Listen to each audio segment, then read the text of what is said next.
Sahabat Inspiri, salam inspirasi. Kita ketemu lagi di Inspiri Hospital Breakthrough, episode keempat. Kita melanjutkan obrolan dengan narasumber kita, narasumber yang tercinta, karena kita sudah 4 episode ini berkomunikasi, ngobrol santai dengan beliau. Karena pengalaman beliau memang luar biasa. Kita akan lanjutkan dari yang kemarin kita membicarakan mengenai pergeseran paradigma layanan rumah sakit dari kuratif ke kuratif plus preventif, termasuk di dalamnya aja detail-detail contoh yang bisa dikembangkan di rumah sakit itu mengenai layanan preventif. Berikutnya kita akan membahas lebih dalam lagi bagaimana mengembangkan layanan preventif ini menjadi layanan unggulan rumah sakit, sehingga ini akan menjadi center of excellence dari rumah sakit tersebut. Ya. Gitu ya dok ya, kita akan membahas hal itu, kita akan menggali pengalaman Dr. Cahril Mansur mengenai bagaimana pengembangan rumah sakit, membangun dan mengembangkan Center of Excellence.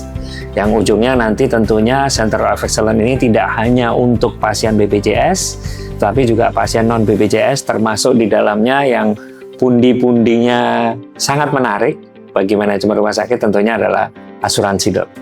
Ya, silakan dok. Pak Apri dan teman-teman sekalian, jadi kita para manajemen rumah sakit tidak henti-hentinya harus selalu berinovasi ya. Untuk bagaimana pendapatan rumah sakit ini ya itu ditingkatkan senantiasa karena akan menjadi suatu cash flow dan sekaligus untuk pengembangan rumah sakit. Nah, ini ada suatu peluang ya yang memang sebetulnya bisa dilakukan oleh rumah sakit agar menjadi revenue center ya. Oke. Nah, dengan adanya peraturan yang baru yaitu klasifikasi rumah sakit Pak Pria, itu memungkinkan rumah sakit ini berkembang berdasarkan kompetensinya ya. Nah, untuk itu silakan para direktur rumah sakit ini baik itu nanti klasifikasinya media atau utama apalagi paripurna memanfaatkan kesempatan ini ya. Dan sekali lagi untuk Center of Excellence ini memang sangat dibutuhkan oleh masyarakat ya. Sebagai contoh untuk menjadikan layanan yang excellent di suatu rumah sakit, maka kita harus buat suatu kajian potensi apa yang ada di kita. Yang pertama SDM nih. SDM kita harus ekspor unggul betul ya. Contoh kalau dia ahli ortopedi ya ada kelebihannya. Ortopedi kayak apa? Kalau jantung juga begitu. Bukan hanya spesialis yang biasa. Itu dari sisi expertnya. Tentu saja tenaga pendukung yang lain kan, kalau terutama yang operasi pakai pisau itu kan butuh anestesinya, butuh perawatnya ya, yang memang juga harus excellent.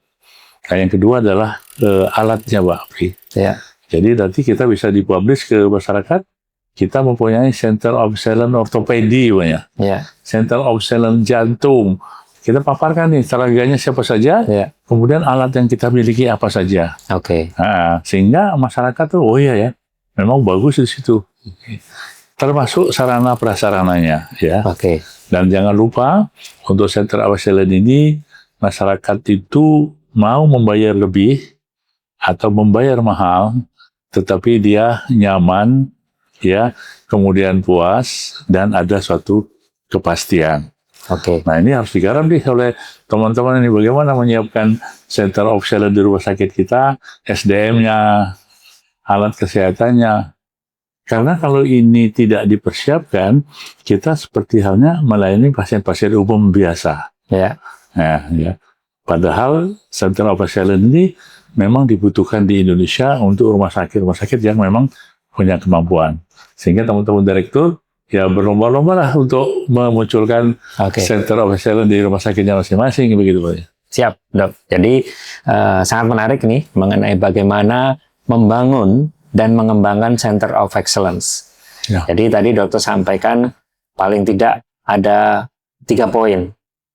yang Ya. harus benar-benar disiapkan. Yang pertama adalah expert, Ya, sumber daya manusianya, ekspertisnya. Dan ini bukan hanya dokter spesialisnya saja, tenaga medisnya saja, tapi juga tenaga pendukungnya. Bukan hanya ahli bedahnya misalnya dok, tapi harus satu tim nih. iya, Ada anestesinya, ada perawatnya dan sebagainya dok. Ini dari sisi ekspertis atau sumber daya manusianya. Kemudian yang kedua dokter sampaikan alat pendukungnya. ya, alat Untuk kesehatannya. alat kesehatannya supaya mendukung service of excellence ini benar-benar diterima sebagai excellence. Ya, Dan kemudian yang terakhir prasarananya tadi dokter sampaikan. Bahwa Ya. ini menjadi satu paket yang harus benar-benar disiapkan oleh manajemen rumah sakit, dalam hal ini tentunya direktur rumah sakit, untuk benar-benar siap. Ini akan menjadi center of excellence dari rumah sakit tersebut. Karena dokter tadi menyinggung juga mengenai Permenkes nomor 6 tahun 2026 mengenai klasifikasi rumah sakit, ya, di mana rumah sakit klasifikasi Madya pun bisa mengembangkan center of excellence. betul. Begitu ya, Dok? Ya. Ya. Ini menjadi satu hal yang menarik dalam seluruh level rumah sakit. Klasifikasi rumah sakit ini bisa mengembangkan center of excellence yang benar-benar excellence, yang menyebabkan tadi dokter sampaikan pasien itu terjawab kebutuhannya dan puas, gitu ya dok ya. Betul. Tapi gini Pak Pri, dari 3 tadi ada satu yang tidak boleh ditinggalkan, dan ini menjadi menurut saya ya, Ya. ini menjadi suatu keharusan dan sangat penting, Oke. yaitu sistem layanannya Pak. Oke. Kan masyarakat yang berbayar ini, ya asuransi apalagi, dia kan pinginnya semuanya ready ya, Ya. cepat, ya kan, cepat dan nyaman ya. Dia kalau antri nggak mau panjang. Kalau perlu kita sudah siapkan sistem jemput bola, ya kan. Ya. Nah, kemudian kalau dia sudah di ruang tunggu yang nyaman, Ya. tidak umpak-umpakan atau ramai dengan pengunjung yang lain, ya, dibuat sarana-sarana yang lain. Seperti halnya di apa namanya, di penerbangan, itu kan ada kelas untuk yang bisnis, itu kan beda tuh Ya. sarananya, sehingga dia wah enak ya di sini ya, dengan macam-macam fasilitasnya. Oke. Tapi yang penting tadi betul Pak ya, jadi harus ada sistem pelayanan yang membuat orang itu mudah, enak, cepat, ya, plus Nyaman. nyaman. Itu sebetulnya yang harus diberikan. Kan masyarakat kita kan tidak mau nunggu lama-lama Pak ya, Iya. maunya cepat gitu ya. Dia nggak mau juga nunggu-nunggu campur-campur orang banyak kan, Iya. maunya dia spesial dan sebagainya. Ya. Dan harga kadang-kadang mereka tidak terlalu berhitung Pak. Oke. Ya. Ini menarik dok. Oh iya. Yang harga ini menarik karena Betul. kalau selama service of excellence ini benar-benar dijaga dan layanannya benar-benar memuaskan, Betul. harga tidak menjadi masalah. Iya. Dan ini kepada pihak rumah sakit akan membantu untuk meningkatkan revenue kan dok ya. Iya. Dengan pengembangan center of excellence, dengan layanan yang benar-benar excellence, harga tidak menjadi masalah sehingga revenue rumah sakit akan meningkat. Nah ini pembahasan lanjutnya begini Pak Pri. Banyak rumah sakit itu ekspornya hebat Pak ya. Ya. Tapi kadang-kadang jumlahnya kurang, hanya 1 gitu Pak ya. Nah ini harus ada ya. Nanti kalau sakit libur ya, itu kan harus cukup ya. Kemudian alatnya bagus ya, nggak ketinggalan ya Pak. Sarananya oke, tapi sistem layanan ini yang Oke. membuat orang ini. Karena kompetitor itu kan berebut ke situ Pak. Ya. Iya kan, berebut ke sana. Ya. Lebih enak ke rumah sakit ini ya, begini. Rumah sakit ini kan, Ya. sama-sama contohnya paket persalinan, gitu Pak ya. Ya. Kemudian paket untuk SC ya, Seksi dan paket-paket macam lain yang bisa dibuat, yang tentu saja ini menjadi ya pilihan bagi masyarakat. Jadi center of excellence itu harus didukung dengan sistem layanan yang baik. Ya. Jadi dari 3 tadi, sumber daya manusianya, kemudian alat kesehatannya, kemudian prasarananya harus dibungkus dalam sistem layanan yang benar-benar excellent. Betul. Sehingga ini menjadi benar-benar center of excellence. Ya. Karena kalau benar-benar bisa terdeliver harapan dari pasien dan masyarakat, harga bukan menjadi masalah buat mereka. Ya. Yang berikutnya dok, ini menjadi sangat menarik karena kaitannya dengan harga, kaitannya dengan siapa yang membayar. Seperti yang kita sampaikan di episode sebelumnya, kita akan membahas mengenai asuransi dok. Ya. Ini menjadi satu hal yang sangat menarik dan tantangan bagi direksi rumah sakit.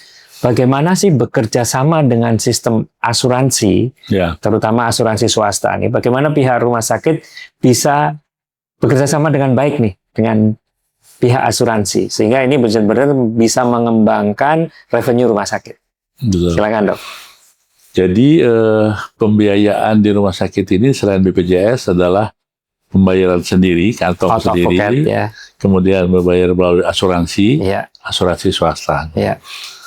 Pak Pri ya, di Indonesia ini untuk asuransi swastanya terbesar hampir 75 agent ya, dengan klaimnya sekitar 27,6 triliun. Triliun lah Pak, bukan miliar, ya kan? Ada 75 lebih Ya, dan 26,7 7 triliun triliun klaim asuransi. asuransi di tahun 2025. Oke. Artinya sangat besar ya. Sangat besar. Nah, permasalahannya itu dimanfaatkan oleh siapa? Apakah teman-teman tidak tertarik nih dengan data ini? Ya, ada 26,7 triliun nih ya kan, yang bisa digelontorkan di tahun 2025 loh. Ya. 2025 akan meningkat. Meningkat pasti. Nah, tapi tidak gampang, Pak ya. Ya, asuransi dengan nasabahnya yang sudah premium itu punya banyak syarat dan banyak pilihan. Ya. Banyak Nah, permintaan. Iya, pilihan. Iya. Kira-kira teman-teman siap nggak untuk menghadapi ini? Kalau tidak siap, berarti ya kita akan menjadi penonton saja untuk layanan-layanan yang dibiayai oleh asuransi. Termasuk yang berbayar sendiri. Ya. Mereka sedang keluar negeri loh daripada kita, karena dia bayar sendiri. Tapi kalau kita bisa menyajikan layanan ini dengan baik, maka mereka ngapain jauh-jauh keluar negeri? Ya. Ngapain jauh belikan di sini? Ya gitu ya. Ya. Nah untuk itu Pak Pri, ini teman-teman asuransi harus menyiapkan ya strategi ya khusus di dalam menangani atau meraih pangsa pasar dengan out of pocket tadi, auto pocket maupun asuransi swasta. Nah, pengalaman di lapangan mengatakan bahwa harus ada perlakuan khusus oleh rumah sakit. Karena ini berbisnis ke asuransi ada dua ya. B2B, ya, rumah sakit ke agen rumah sakit, agen ke asuransi. Juga rumah sakit kepada pasien, customer tadi, ya. B2C. Ya. Jadi harus dipikirkan. Jadi customer ini Pak, dia kan mengambil paket sesuai dengan yang ditawarkan. Ya. Ada yang paket 2 juta, ada yang paket yang bantu. Nah, semakin besar paket yang dia tawarkan, maka dia minta persyaratan-persyaratan. Minta juga macam-macam Pak. Ya. Yang itu. Nah, kira-kira teman-teman harus melayani baik itu kepada agennya maupun kepada Jadi untuk meraup 26,7 triliun di tahun 2025 yang tentunya 2026 akan meningkat, itu ada tantangan. Betul. Ada dua strategi yang harus dikembangkan oleh pihak rumah sakit. B2B antara rumah sakit dengan agen rumah sakit atau agen asuransi, dan dari rumah sakit terhadap nasabah asuransi atau pasiennya. Ini yang harus dikemas supaya benar-benar bisa menyajikan seperti yang diharapkan oleh baik asuransinya maupun oleh nasabah asuransinya. Nah, jadi pengalamannya begini Pak. Jadi nasabah, terutama nasabah dulu ya, itu sudah punya syarat. Saya mau ikut ya, asal nanti rumah sakitnya ini. Tapi ada lagi nasabah yang mengatakan, saya akan ikut kalau ada layanannya ini. Ya kan? Itu kan layanan mulai dari medical check up, kemudian kalau sakit rawat jalan, rawat inap, dan sebagainya kan. Itu termasuk operasi, itu begitu. Jadi ada hal. Nah, untuk itu disiapkan. Kalau saran saya kepada teman-teman direktur, harus ada yang khusus mengurusin ini Pak. Jadi tidak lagi dia diberikan tugas-tugas yang lain yang tidak fokus. Dia khusus fokus untuk menangani strategi B2B dan B2C. B2C tadi Pak. Karena apa? Jangan hanya B2C loh Pak yang perlu di excellent kan. B2B perusahaan juga, asuransinya sudah. juga harus. Ya. Di beberapa tempat sudah ini layanan spesial khusus untuk agen asuransi, Pak. Dia tersanjung loh, agen asuransi dimasukkan di ruang khusus dengan fasilitas eksklusif. Itu, maka dia akan menyampaikan kepada nasabahnya rumah sakit ini mempunyai servis yang seperti ini. Jangan lupa lagi adalah memang produk ini harus disampaikan, Pak. Ya, produk disampaikan khususnya kepada pihak asuransi, karena pihak asuransi beberapa cerita pengalaman yang ada ini kapok dengan rumah sakit sebagian karena ada klaim-klaim yang di luar kesepakatan. Ada yang terlalu tinggi di luar itu dan membuat mereka kapok. Dan ini harus dijamin jangan sampai terjadi perubahan klaim yang mendadak sehingga memberatkan bagi pihak asuransinya. Apalagi kalau ada selisih bayar, Pak. Contohnya gini, si A ini paketnya hanya 50 juta. Ya, ternyata di sini ada 80 juta. Nambah 30. Terlalu berat bagi customer tadi gitu loh, Pak. Jadi harus jelas dan disampaikan di awal. Kalau paket ini sekian, paket ini sekian, sehingga dia tinggal memilih. Baik, Dok. Jadi kita sampai pada 2 poin yang penting tadi, Dok. Bahwa yang satu, pengembangan layanan unggulan, Center of Excellence. Kemudian yang kedua, bagaimana menjualnya kepada pihak asuransi non-BPJS dan out of pocket. Jadi yang saya bisa ambil benang merahnya di sini untuk pengembangan Center of Excellence dari rumah sakit ini ada 3 poin utama.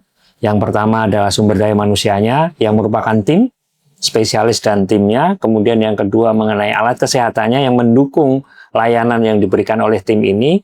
Di samping itu prasarana rumah sakit. 3 poin penting ini harus dibungkus dengan poin terakhir yang sangat penting, yaitu layanannya. Layanannya harus memang benar-benar service of excellence, sehingga memuaskan pasien.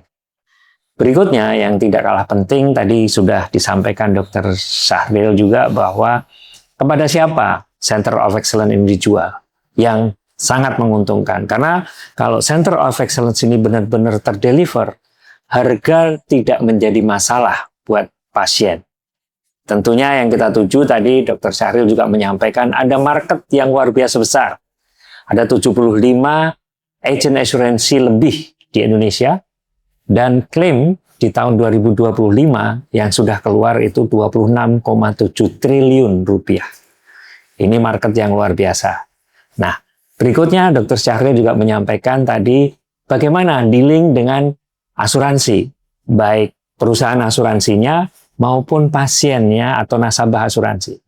Yaitu dengan strategi B2B antara rumah sakit dengan perusahaan asuransi dan B2C antara rumah sakit dengan nasabah atau pasien dari asuransi tersebut.